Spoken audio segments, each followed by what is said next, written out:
Greenland. Greenland, cái tên được nhắc đến rất là nhiều dạo gần đây. Greenland thuộc Đan Mạch. Nhưng mà tại sao Greenland lại trở thành miếng bánh ngon đến như vậy? Đây là hòn đảo lớn nhất thế giới. You have Russian boats all over the place. You have China boats all over the place. Warship. But we need it really for international world security, and I think we're going to get it. One way or the other, we're going to get it. Trước khi đi sâu vào mối quan hệ của Greenland và Mỹ thì chúng ta cần hiểu một chút về lịch sử và mô hình tự trị của hòn đảo này.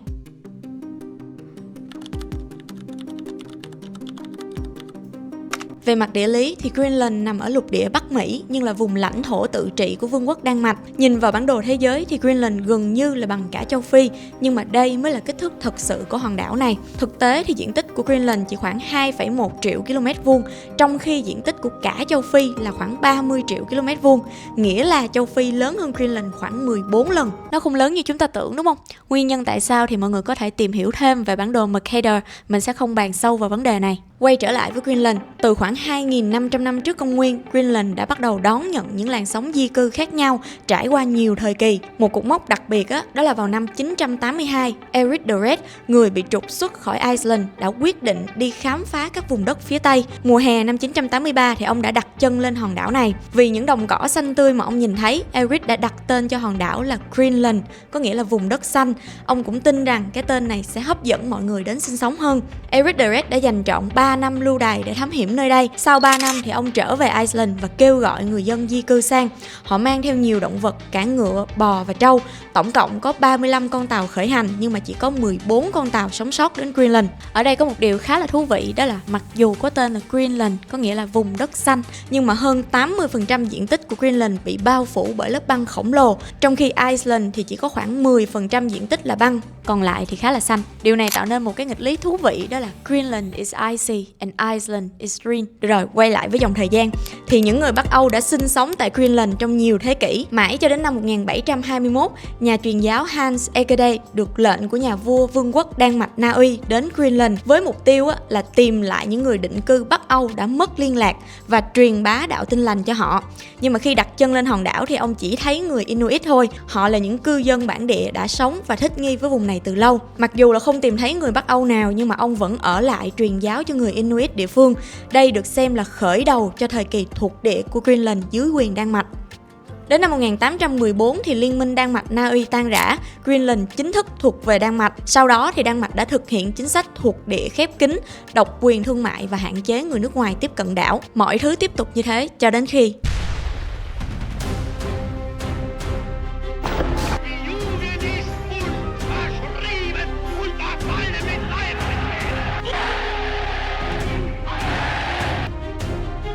Chiến tranh thế giới thứ hai bùng nổ, Đan Mạch rơi vào tay Đức Quốc xã, Greenland bị cắt đứt liên lạc với chính quốc, rơi vào một khoảng trống quyền lực nguy hiểm. Đây là lúc mà Mỹ nhìn lên bản đồ, họ không thể để Greenland rơi vào tay Đức, thế là họ nhảy vào.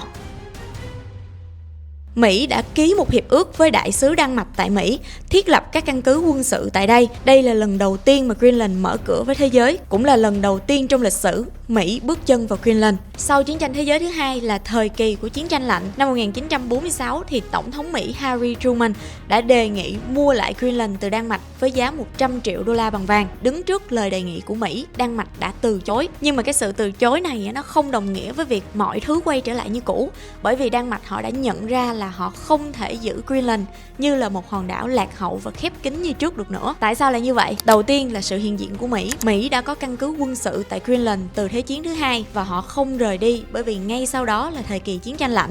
Đồng thời thì sau chiến tranh thế giới thứ hai có rất nhiều tổ chức quốc tế được thành lập, trong đó thì Liên Hợp Quốc được thành lập để duy trì hòa bình và an ninh quốc tế. Sức ép là có khi mà chương 11 Hiến chương Liên Hợp Quốc là tuyên bố về các lãnh thổ chưa tự quản, yêu cầu các quốc gia quản lý các lãnh thổ chưa tự quản phải đặt quyền lợi của nhân dân các lãnh thổ đó lên hàng đầu, phát triển khả năng tự trị của họ. Greenland lúc này được xem là một lãnh thổ chưa tự quản, không chỉ sức ép từ bên ngoài mà còn đến từ chính người dân Greenland. Trong suốt thời chiến thì Hoa Kỳ đã thiết lập các cơ sở quân sự tại Greenland, trong đó thì căn cứ Nam Greenland ở Narsarsuaq là lớn nhất với khoảng 6.000 binh lính Mỹ.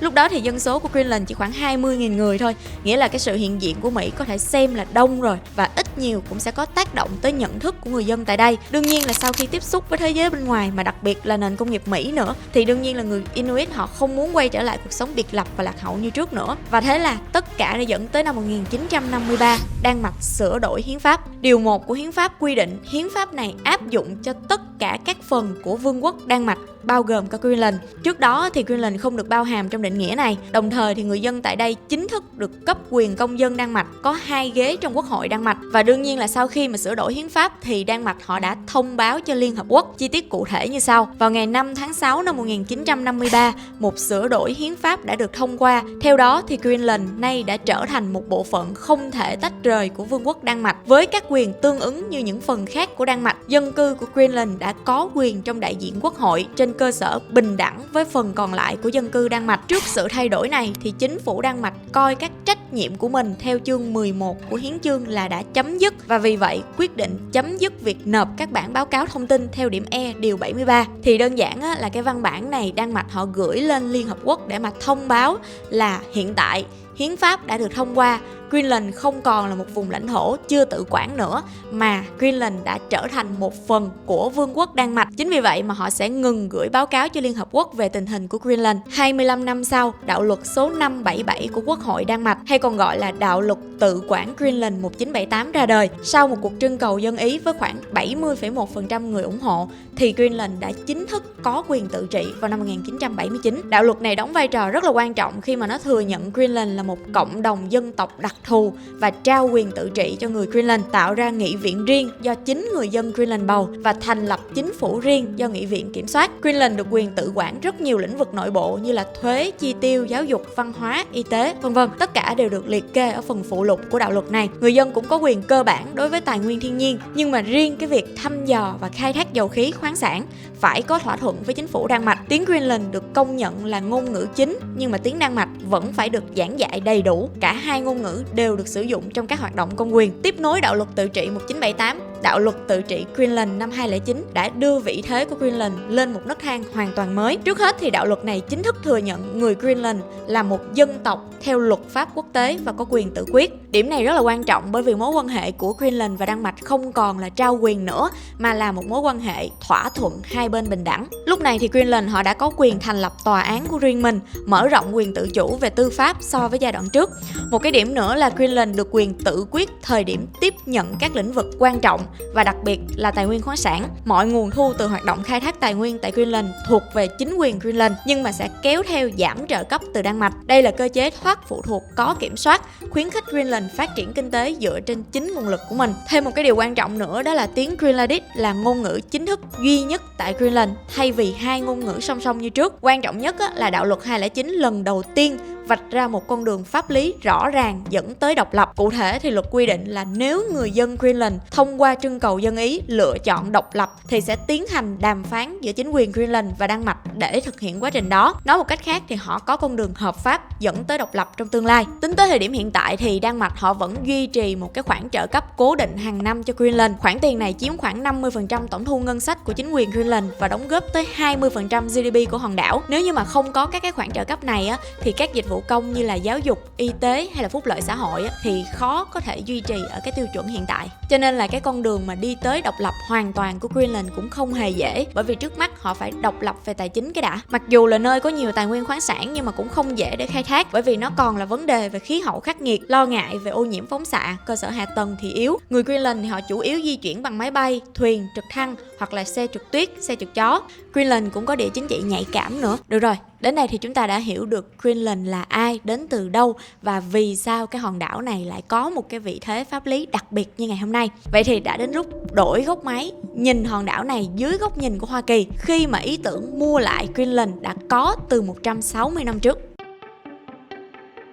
Chính xác là vào tháng 3 năm 1867, Ngoại trưởng Mỹ William Seward đã hoàn tất việc mua Alaska từ Nga với giá 7,2 triệu đô la Mỹ. Tuy nhiên, cái hành động này bị chế giễu là sự điên rồ của Seward, tủ ướp lạnh của Seward. Đại khái là mỉa mai Alaska không có gì ngoài băng tuyết. Vườn gấu Bắc Cực của Andrew Johnson. Andrew Johnson là tổng thống Mỹ lúc đó, hay là One Russia, một cái từ ghép giữa con hải mã và Russia. Thật ra thì lúc đó dư luận Mỹ không hề biết về nguồn tài nguyên khổng lồ bên dưới lớp băng của Alaska. Họ cho rằng Alaska Alaska chỉ có băng tuyết thôi và rất khó để định cư. Và cái việc mà mua Alaska thì sẽ rất là lãng phí, bởi vì lúc đó sau nội chiến Mỹ thì Mỹ cần tiền để tái thiết đất nước hơn là mua một cái tủ đá. Tuy nhiên sau này khi mà các mỏ vàng, dầu mỏ lần lượt được tìm thấy thì bây giờ Alaska được coi là một trong những thương vụ bất động sản thành công nhất, không chỉ vì kinh tế mà còn vì vị trí chiến lược quan trọng. Vậy thì Alaska liên quan gì tới Greenland? Sau khi mà mua Alaska thành công thì tham vọng của Seward không dừng lại ở đó. Chỉ vài tháng sau, ông tiếp tục đàm phán thành công với Đan Mạch để mua Saint Thomas và Saint John với giá 7,5 triệu đô la Mỹ, chính là quần đảo Tây Ấn của Đan Mạch. Chính vì đã đàm phán thành công cho nên ông tin chắc rằng thương vụ đã thành công. Mà nếu như là Đan Mạch đã chịu bán Saint Thomas và Saint John thì tại sao Mỹ không tiện tay hỏi mua luôn Greenland và Iceland? Nếu Mỹ sở hữu Alaska phía Tây Bắc và Greenland, Iceland phía Đông Bắc, họ sẽ tạo thành một gọng kìm khổng lồ bao quanh Canada, lúc đó là thuộc địa của Anh. Đây là một phần trong kế hoạch ép Anh phải nhượng lại Canada, hoặc ít nhất là giảm tối đa ảnh hưởng của châu Âu tại lục địa này. Thế là tiếp tục mở ra ý tưởng về việc mua Greenland và Iceland. Ông đã giao cho Benjamin Mills Pearce, người đứng đầu Cục Khảo sát Bờ biển Hoa Kỳ, làm một báo cáo mang tên Báo cáo về tài nguyên của Iceland và Greenland. Bản báo cáo dài 72 trang cực kỳ chi tiết, tập trung vào phân tích vị trí địa lý, khí hậu, tài nguyên khoáng sản và ngư nghiệp tại đây. Các cấu trúc địa chất cho thấy đây là nơi có trữ lượng khoáng sản rất lớn. Bờ biển Greenland hơn hẳn mọi quốc gia khác, bị chia cắt bởi nhiều vịnh sâu, cửa sông, cửa biển và các vịnh hẹp. Từ các hải cảng phía Bắc Greenland, người ta tin rằng có thể thiết lập một tuyến hàng hải mùa hè bằng tàu hơi nước đi 1.500 dặm đến Alaska, và cũng có thể tiếp tục qua eo biển Bering đến Trung Quốc hoặc Nhật Bản. Các đá và cấu trúc địa chất của Greenland như đã nêu chứa nhiều khoáng sản quý hiếm. Iceland cùng với Greenland nếu thuộc về chúng ta sẽ trở thành tài sản vô giá cho Hoa Kỳ. Tôi từng nêu quan điểm rằng chúng ta nên mua lại Iceland và Greenland, đặc biệt là Greenland. Chắc chắn sẽ là tiền đề quan trọng thúc đẩy thời điểm Hoa Kỳ thống trị nền thương mại toàn cầu. Nếu như bạn muốn đọc kỹ hơn thì mình sẽ để lại toàn bộ link nghiên cứu ở phần mô tả nha. Seward cần một cái bằng chứng khoa học và thực tế để chứng minh là các cái vùng đất băng giá này cũng có giá trị cực kỳ lớn, và cái việc mà mua Iceland và Greenland nó không phải là một cái sự điên rồ khác. Tuy nhiên cái thương vụ này đã thất bại. Các bạn có nhớ là khi nãy mình có nhắc tới cái việc là mua Saint Thomas và Saint John không? Mặc dù là phía Đan Mạch đã đồng ý và người dân trên đảo đã bỏ phiếu ủng hộ gia nhập Mỹ, nhưng mà cái thương vụ này đã bị chặn đứng tại Thượng viện Mỹ. Lý do được đưa ra là Mỹ cần ưu tiên tái thiết đất nước sau nội chiến, cùng với những chỉ trích dữ dội sau cái vụ mua Alaska, và cái nguyên nhân chính là do mâu thuẫn chính trị gay gắt giữa Quốc hội với Tổng thống Andrew Johnson. Thế là cái thương vụ mua lại quần đảo Tây Ấn thất bại, kéo theo kế hoạch Greenland cũng thất bại. Bản báo cáo được đưa vào ngăn kéo và lưu trữ trong bộ hồ sơ của Bộ Ngoại giao Mỹ, trở thành một kế hoạch dự phòng. Maurice Francis Egan, đặc phái viên kiêm bộ trưởng toàn quyền tại Đan Mạch từ năm 1907 tới năm 1919, trong cuốn hồi ký nổi tiếng của ông 10 năm gần biên giới nước Đức, ông đã kể lại rằng năm 1910, một số người Đan Mạch ưu tú đã yêu cầu ông trình lên chính phủ Hoa Kỳ một đề xuất. Ông cũng lưu ý là chính phủ Đan Mạch cũng không hề biết về kế hoạch này, mặc dù là nó được trình bày rất là chi tiết cho ông. Thì cụ thể Đan Mạch sẽ nhượng Greenland cho Hoa Kỳ, đổi lại Hoa Kỳ sẽ giao hòn đảo quan trọng nhất trong quần đảo Philippines là Mindanao cho Đan Mạch. Sau đó thì Đan Mạch sẽ đổi Mindanao cho Đức để mà lấy về vùng đất Slavic, vùng đất của Đan Mạch bị Đức chiếm giữ trước đó.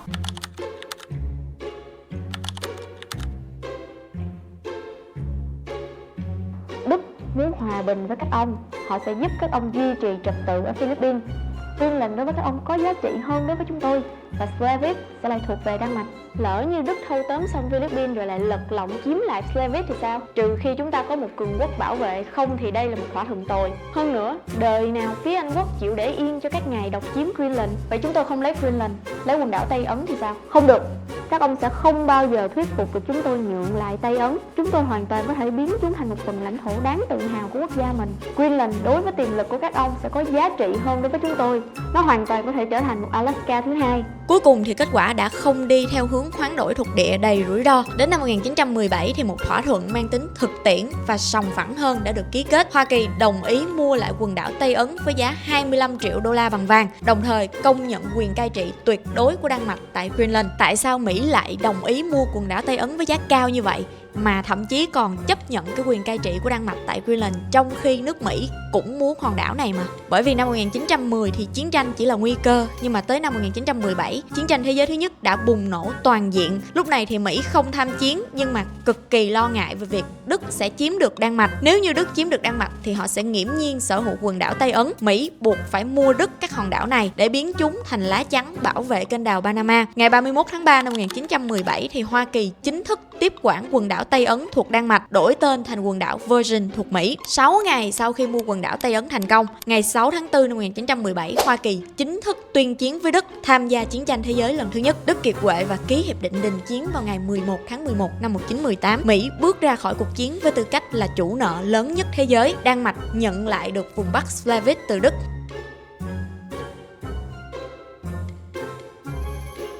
Ngày 9 tháng 4 năm 1940, Đức tấn công và chiếm đóng Đan Mạch chỉ trong 6 tiếng đồng hồ. Theo luật thì Greenland là của Đan Mạch, và nếu như mà Đan Mạch đầu hàng Đức thì về lý thuyết Đức họ có quyền đóng quân tại Greenland, ngay sát vách Bắc Mỹ. Đây là lúc mà câu chuyện của chúng ta quay trở lại với Heinrich Kaufmann. Ông là đại sứ Đan Mạch tại Mỹ. Ông đã tuyên bố là vì chính phủ Đan Mạch đang bị Đức khống chế cho nên các mệnh lệnh từ họ là vô hiệu. Ông tự coi mình là đại diện hợp pháp duy nhất của Đan Mạch tự do. Đúng một năm sau khi quê nhà bị chiếm đóng tại Washington DC, Kaufmann đã ký với Mỹ một thỏa thuận cho phép Mỹ bảo vệ Greenland. Ngay lập tức, Mỹ đã tiến hành xây dựng các căn cứ không quân và trạm khí tượng tại Greenland, đồng thời cam kết tôn trọng chủ quyền của Đan Mạch đối với Greenland. Nhưng mà trên thực tế thì họ đã nắm quyền quản lý hòn đảo này cho đến khi Đan Mạch được giải phóng khỏi phát xít Đức. Sau chiến tranh thế giới thứ hai, thay vì rút quân thì Mỹ nhận ra Greenland là một khu vực chiến lược nhất để đối đầu với Liên Xô trong chiến tranh lạnh. Năm 1946, Tổng thống Harry Truman đã đưa ra đề nghị chính thức mua Greenland từ Đan Mạch với giá 100 triệu đô la bằng vàng, nhưng mà Đan Mạch từ chối. Năm 1951, trong khuôn khổ NATO thì Mỹ và Đan Mạch đã ký một hiệp ước và là bảo vệ Greenland. Đây là nền tảng pháp lý cho phép Mỹ xây dựng căn cứ không quân Thule, sau này là Bideford. Đây là nơi đặt các hệ thống radar cảnh báo sớm để mà phát hiện tên lửa đạn đạo xuyên lục địa từ Liên Xô đến Mỹ. Chưa dừng lại ở đó, Mỹ họ đã thực hiện một trong những kế hoạch quân sự tham vọng và điên rồ nhất thời chiến tranh lạnh, dự án Sâu Băng, Project Iceworm. Kế hoạch là Mỹ sẽ xây dựng một hệ thống đường hầm dài 4.000 km dưới lòng băng, dự kiến lắp đặt khoảng 600 tên lửa hạt nhân hướng tới Liên Xô. Lớp băng dày sẽ bảo vệ tên lửa khỏi các cuộc tấn công của đối phương và giữ được vị trí bí mật. Để hiện thực hóa dự án này thì họ bắt đầu xây dựng Camp Century, một thành phố dưới băng với đầy đủ khu nhà ở, thư viện, bệnh viện, nhà bếp và cả một lò phản ứng hạt nhân di động. Nhưng mà cái dự án này không thành công. Các dòng sông băng không hề đứng yên, lớp băng di chuyển và biến dạng nhanh hơn dự kiến đã làm vặn xoắn các đường hầm và có nguy cơ đè sập toàn bộ hệ thống bệ phóng tên lửa. Dự án chính thức bị hủy bỏ vào năm 1966. Quân đội Mỹ rút đi, để lại Camp Century dưới lớp băng với niềm tin rằng nó sẽ bị chôn vùi vĩnh viễn. Khi mà rút đi thì Mỹ họ đã để lại một cái lượng lớn chất thải phóng xạ từ lò phản ứng, hàng ngàn tấn nhiên liệu diesel và hóa chất độc hại. Với tình trạng băng tan như hiện nay thì các nhà khoa học lo ngại là những chất thải này có thể lộ ra và xâm nhập vào hệ sinh thái đại dương trong vài thập kỷ tới. Nếu như mà bạn muốn xem bản đồ đường hầm hoặc là những cái tư liệu chuyên sâu về dự án này á, thì bạn hoàn toàn có thể trải nghiệm tương tác dự án Camp Century. Mình sẽ để link ở phần mô tả hoặc là bình luận nha.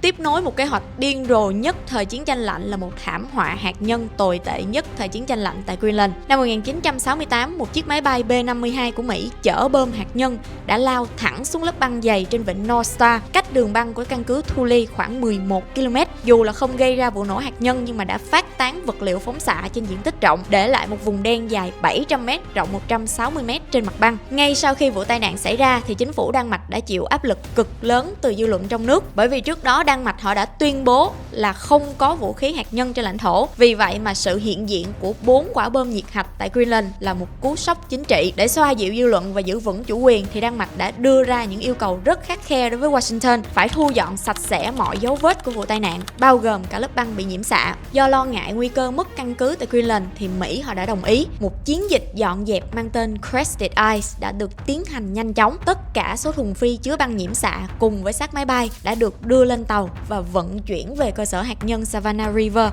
ở South Carolina, Hoa Kỳ để mà chôn lấp và xử lý. Sau tất cả những bí mật quân sự và thảm họa hạt nhân vào thời chiến tranh lạnh thì người ta cứ tưởng là Greenland đã khép lại vai trò chiến lược của mình. Nhưng mà thực tế thì không.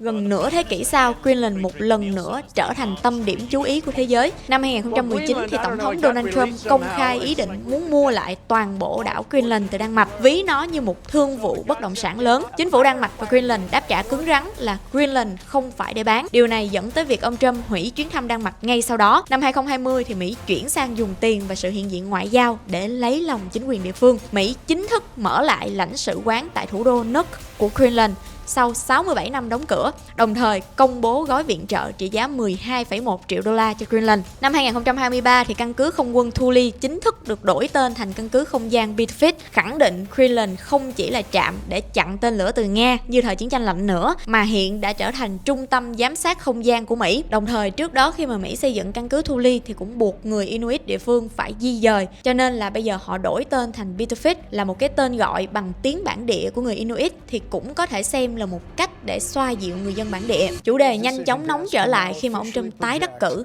Donald Trump will become the 47th President of the United States. Khác với năm 2019 thì lần này ông nhấn mạnh Greenland liên quan tới an ninh quốc gia.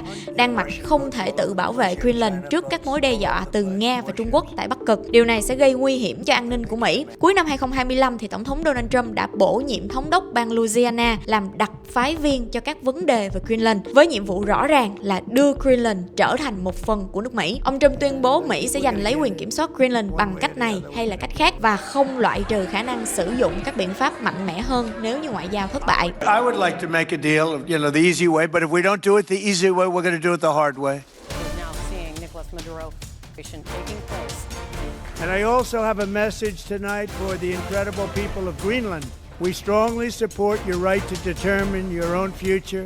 And if you choose, we welcome you into the United States of America. We need Greenland from the standpoint of national security, and Denmark is not going to be able to do it. Hiện tại có thể xem là giai đoạn căng thẳng đỉnh điểm trong mối quan hệ giữa Mỹ và các đồng minh châu Âu. Mỹ đe dọa áp mức thuế từ 10 tới 25% lên hàng hóa nhập khẩu từ Đan Mạch và một số quốc gia EU khác. Thủ tướng Đan Mạch và thủ hiến Greenland đã khẳng định lập trường vững chắc là Greenland thuộc về người dân Greenland và họ chọn gắn bó với Vương quốc Đan Mạch và EU. Các lãnh đạo của EU cũng cảnh báo là bất kỳ hành động đơn phương nào của Mỹ nhằm sáp nhập Greenland sẽ là dấu chấm hết cho liên minh NATO. The European Union supports Denmark and the people of Greenland, and we do so united in our resolve. By the way, and NATO's got to understand that. I'm all for NATO. I saved NATO. If it weren't for me, you wouldn't have a NATO right now. I have tremendous respect for both the people of Greenland and the people of Denmark. Tremendous respect. But every NATO ally has an obligation to be able to defend their own territory. And the fact is, no nation or group of nations is in any position to be able to secure Greenland other than the United States.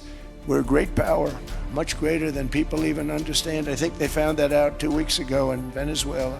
We saw this in World War II, when Denmark fell to Germany after just 6 hours of fighting and was totally unable to defend either itself or Greenland. So the United States was then compelled. We did it. We felt an obligation to do it. Denmark knows that. We literally set up bases on Greenland for Denmark. After the war, we gave Greenland back to Denmark. How stupid were we to do that? But we did it. We pay for NATO. And all we're asking for is to get Greenland, including right title and ownership, because you need the ownership to defend it. You can't defend it on a lease. Number one, legally it's not defensible that way, totally. And number two, psychologically, who the hell wants to defend a license agreement? If there is a war, much of the action will take place on that piece of ice. Think of it. Those missiles would be flying right over the center of that piece of ice. We don't do it. Russia or China will take over Greenland, and we're not going to have Russia or China as a neighbor. Địa chính trị nóng lên, liệu là tương lai của Greenland sẽ như thế nào?